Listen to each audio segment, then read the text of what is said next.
Shooting it raw? Yes. Shooting it raw.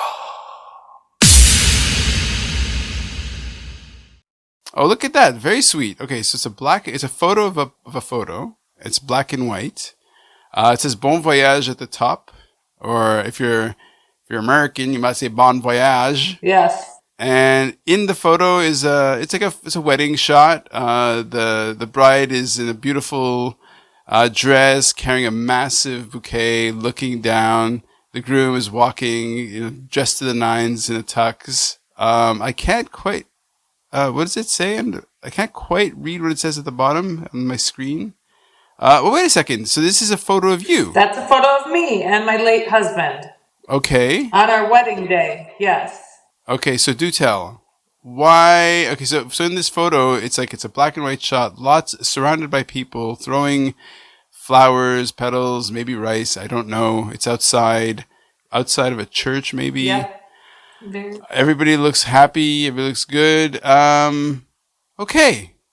Why? Why?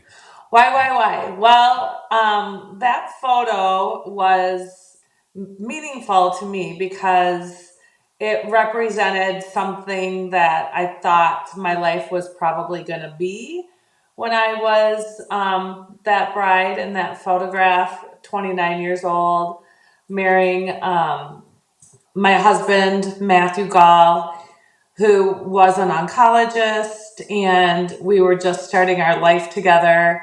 And that picture represents everything that I thought my life would be like. It was a perfect day in front of this adorable church with everybody that I loved surrounding me, and it was a fantastic day. And I remember thinking that day that I was going to have the perfect life, and I, have always been a little bit on the perfectionist side. So everything had to be just so, the dress, the hair, the flowers, and all of that. So when that picture was snapped and then ended up in a bridal magazine, it just was a happy memory. Made us all smile and be happy. Mm-hmm. Oh, for sure. That's a heavy standard to set for yourself, though. That everything has to be perfect. Yeah, and I realize now that I'm older that there really is no perfect. And it's made my life easier knowing that now, but for a long time that was the standard that I put on myself. And my husband frankly did too. As a physician, he was expected to know all of the answers all of the time, and so we were both just high achieving, high performers, and it was we didn't know any better at the time, I should say. Now I'm older and I'm wiser and I know. Look, you learn from your hard knocks. You learned from, at the time, that's where your mind was. And that was a great recipe or tactic or whatever for getting through your day and being successful. And the image is just spectacular. The moment, very beautiful. Okay. So look, this is what the really interesting thing is. So we're just meeting. Right. In your head, in your brain, is all of this experience that we're showing up now.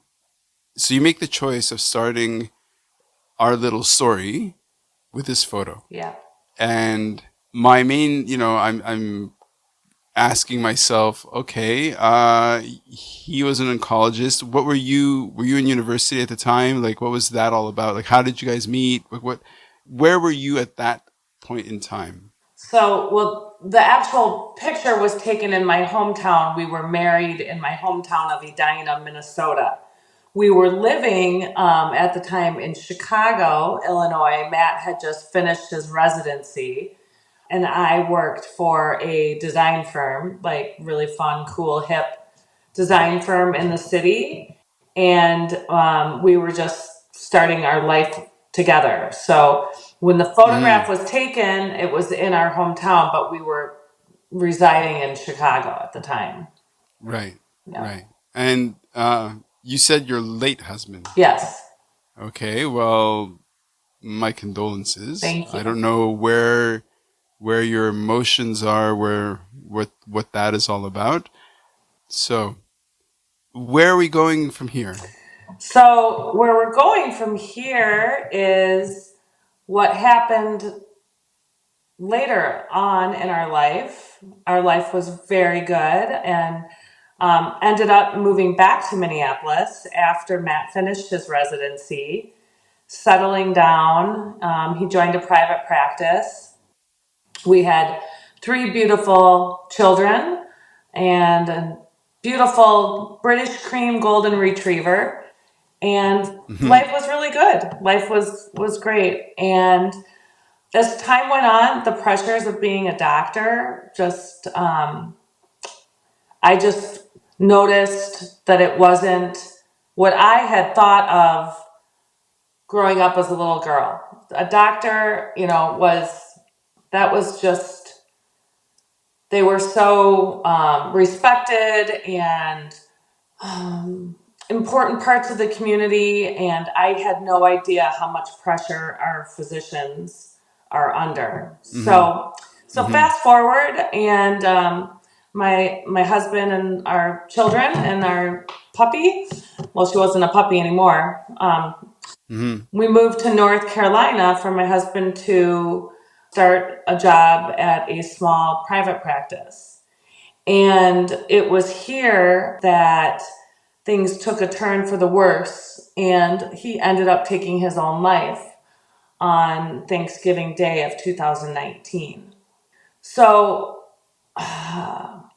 I had just felt God wrap his arms around me when we got here and kind of whisper, buckle up, it's going to be a bumpy ride. I didn't know what was happening because Matt had always been just the happiest person. And Hmm. if you think about it, it's so complex and complicated because he literally went to work every day to save lives. Yeah. So it was very confusing and it happened very, very fast. So I felt called to write a book, and I did. I wrote a book, and it's titled The Illusion of the Perfect Profession, because after Matt died, of course, you become an investigator, just looking, looking, Hmm. looking for answers. And through all of my reading and research, I found out that we actually lose a doctor a day to suicide. And Oh, it's wow. not something that people like to talk about. And I feel like it's sort of a hidden epidemic among our Mm. physicians and healthcare workers. So I wrote a book and I talk about our story and what happened and the pressures that our physicians face nowadays. And I wrote it to share our experience, so, with the hopes that this never happens to another family. I Hmm. also, wrote it because my life is really good. I feel very blessed. My children are doing really well. And by the grace of God, we are here. And I love to offer hope to other people going through similar situations because while it has been tragic and very difficult, there are a lot of silver linings. And you Hmm. really learn what's important when you come out on the other side of a tragedy like this. Right. Right. Oh. Um. Yeah, Uh. I caught you off guard. Good morning. Well, for me, okay. So you're where you are in terms of your sort of experience and everything. So 2019, is that the beginning of the pandemic? Yeah, the pandemic hadn't hit yet, so it was November. So he took his life on Thanksgiving Day, which was November 28th of 2019, and then the pandemic really hit that March. Yeah. Yeah, so Yeah. that added to a whole nother level of fun for for Hmm. us. That was very complicated. Yeah. Yeah. Well, obviously, But I mean, his I'm death had nothing to do with COVID or anything like that. Yeah. right. Right. Okay. So. you sit to write this book. Now, in terms of doctors and physicians and all that, like, do you have people in your family, like parents, uncles, siblings, who went into medicine, or is this just like a really outside sort of profession that you never really witnessed? No, Matt was the only doctor in his family, and on my side of the family, like my mom's uncle was a physician, but really it Okay. was just Matthew. He felt called at the age of 3 to be a doctor. He Mm-hmm. wanted to help people. He was had a huge heart. It was very compassionate, and he loved being a doctor. He loved being a doctor, Right. and he loved his patients. But Mm-hmm. he came home one day and said, "I love my patients, but I hate my job." And so Wow. that really got me to thinking, what's going on. And since Mm-hmm. since this tragedy has happened, I've talked to many physicians who feel the same way. And Mm-hmm. unfortunately, it's not something that people like to talk about. It's hard. Doctors are taught in med school not to show any weakness, and Okay. they feel like they should be able to fix themselves. So when something like depression hits them, it's very shameful, and they have a very hard Mm. time seeking help, like my husband did. Right. I mean, that's clearly doctors are human and hit depression just like probably, I suspect, as much as everybody else. And, there is shame, I think, around mental health, anyways. Less so now than, say, 20 years ago, Correct. 30 Yeah. years ago. But, you're absolutely right, I guess, that it's like there's certain people and maybe professions that the people are expected to just, how can you be, I mean, you save lives. How could you possibly be saddened because of the wonder and the sort of the amazement that you're bringing to people's families? But on the other hand, like being an oncologist, you're also seeing you're dealing with death and a lot of, sadness and difficulty as part of your daily work. It's really hard work. It's very hard work, and especially when somebody is so compassionate. You know, I tell the story. Matthew and my one of my parents' best friends went to go see Matt, and he presented just with like a stomach ache, not feeling good, and it turned out he had cancer, and he eventually died. And it was really, really sad. We were driving to his funeral, and Matt turned to me and he said, "Do you think John's wife is mad at me?" And I thought Mm. to myself, I said, "Matthew, of course he's not mad at you. I mean, he had cancer." I think he felt like it was his duty to save everybody, and that's just not Hmm. possible. And he was just so, that's when I really saw, like, this is not just a job, it's so much more than that. He felt just Hmm. so called, and like I said, so compassionate and caring. And I just think all those deaths just took a little chunk of his heart. It was hard, Right. day in and day out.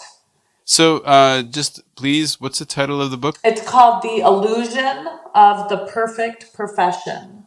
Okay, and that will be, of course, in the show notes. The Illusion of the Perfect Profession.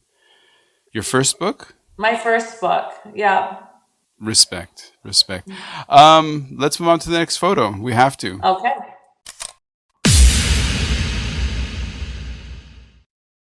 So, is life really a gift? Really? Can you make every second count? That's the whole point of the podcast.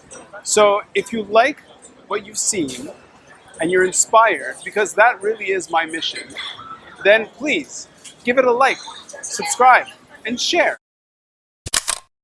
Shooting it raw? Yes, shooting it raw.